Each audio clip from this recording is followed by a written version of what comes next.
समस्त को praise the Lord.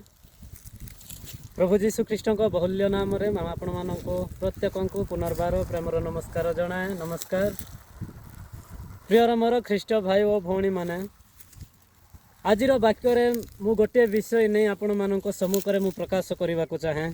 कारण आम मैंने जो गोटे वीडियो आम मैंने अपलोड करूँ प्रभु को वाक्य नहीं कि विश्वास करने द्वारा प्रभु आम मैंने जदि विश्वास द्वारा जदि प्रभु प्रार्थना करुचु ताहले से विश्वास करने द्वारा प्रभु आम मान जीवन में पूरण करेंगे बोली यही वाक्य विषय ने आम मैंने किसी कही से जड़े आम मान गोटे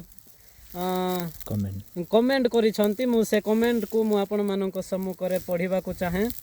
मोर यही वाक्य कहबार तात्पर्य नुहे जे मु ता विरुद्ध रे कहूची किंबा मु ताको पर्सनाल को नहीं कहूची ताहा केबे मध्य भावंतु नाही। मु एतिकी कहबाको चाहूची जे बेले बेले आम्हानक जीवन रे वाक्य आम माने असत्यता को नहीं थाउ।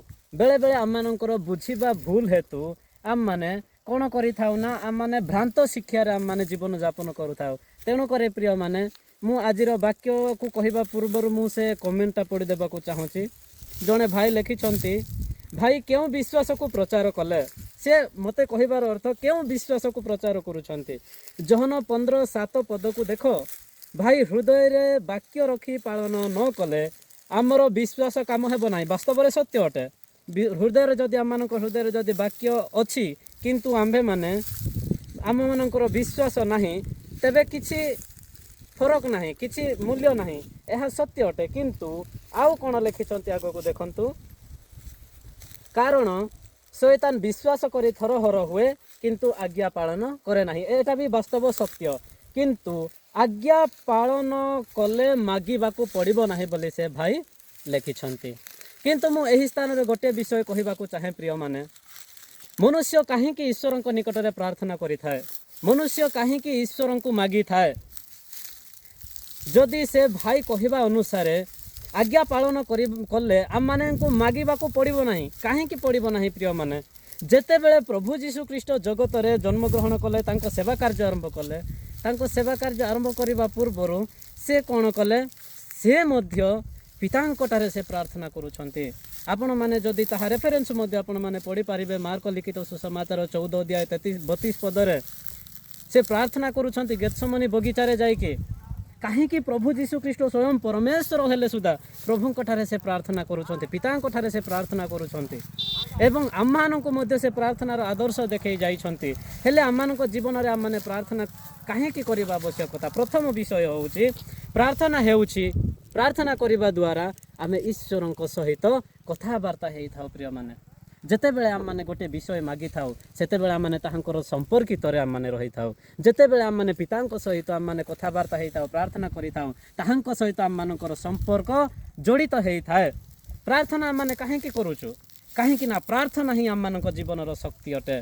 प्रार्थना ही एकमात्र पथ अटे जहा कि आम मानक परमेश्वर को उपस्थिति को नहीं जाए एवं परमेश्वर को निकटवर्ती कराए। प्रिय माने से भाई कहले जे आज्ञा पालन कले आम मानक मागिबा को पड़िबो नाही। नाही प्रिय माने वाक्य आम मानक ताहा कुहे नाही। एमिति तो अनेक पूर्वरे जेते बेले साधु की फारूसी माने थिले सही समय रे आज्ञा पालन करी करी से माने केते थिले, केते लोक साधु की माने फारूसी माने से पूर्व पुरुष मानकर जो परमेश्वर व्यवस्था देइथिले से व्यवस्था को से माने पानी परि अपना जीवन रे ग्रहण करिथिले। किंतु काहे कि से माने यीशु को चिन्हि पारिले नाही, से माने यीशु को काहे कि जानि पारले नाही। से माने तो सब वाक्य विषय रे जानिथिले, कोठी जन्म हेबे सेटा सब जानिथिले, कोठी जन्म ग्रहण हेबे केउ स्थान रे हेबे सेटा सब जानिथिले, किंतु यीशु को जानि पारिले नाही। प्रिय माने तेणु करे वाक्य पालन करे जदि आम जीवन में प्रार्थना जीवन ना प्रिय माने तेबे आम जीवन कौन सी मूल्य ना। तेबे मु कहबार तात्पर्य यह जे से जदि भाई आपण जदि देखुंटे ताहले गोटे विषय आपण ध्यान रखंतु। मु जाने आपण जीवन में प्रार्थना जीवन अच्छी कि ना, किंतु मु एतिक अनुभव करुच्ची जे प्रार्थना करने हुए तो आपणकर आत्मा इच्छुक थिबो किंतु शरीर दुर्बल थिबो। सेइथिपाई आपण बोधे प्रार्थनार मूल्य को बुझी नाहंती, प्रार्थनार शक्ति को बुझी नाहंती। तेणु ध्यान दे टिके शुणंतु। प्रार्थना करने द्वारा आपण बहुत विषय अपना जीवन में लाभ करें। जहन लिखित सुसमाचार 15 अध्याय तार 7 पद से मते पढ़ा कहले से स्थान स्पष्ट भाव में लिखा जाए, प्रभु जीशु ख्रीष्ट कहती जे यद्यपि तुम्हें मो ठारे रुह वो मु तुम ठारे रहे ताहा हेले तुमे माने जहा किछि मागिबो ताहा तुम मानक निमंते साध्य हब। से भाई मते कोन कहिले कोन कमेंट करिथिले तुमे माने जदि आज्ञा पालन करिवो ताहा हेले मागिबा को पड़िबो नाही।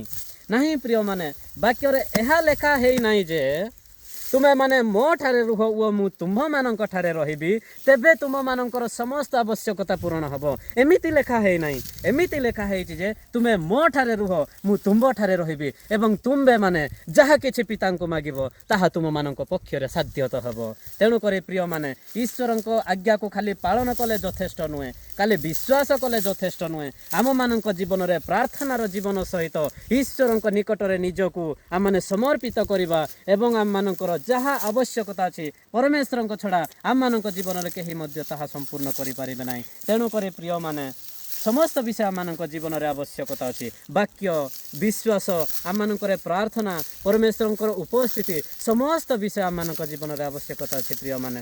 एणु करे मु गोटे अनुरोध करने को चाहे जे निज जीवन रे प्रार्थना जीवन को केबे मध्य अवहेला करंतु नाही प्रिय माने। कहीं ना प्रार्थना द्वारा आम माने शक्ति युक्त होइताउ। एही प्रार्थना द्वारा परमेश्वर आम मानकु समस्त बंधन रु मुक्त करंती। एही प्रार्थना द्वारा परमेश्वर आम मानक सहित से कथबार्ता हुअन्ति। एही प्रार्थना द्वारा परमेश्वर आम मानक जीवन रे आश्चर्य आश्चर्य कार्य नहीं कि आसंती। समस्त को धन्यवाद। प्रभु आपण मानक प्रत्येक को आशीर्वाद करंतु। आमेन।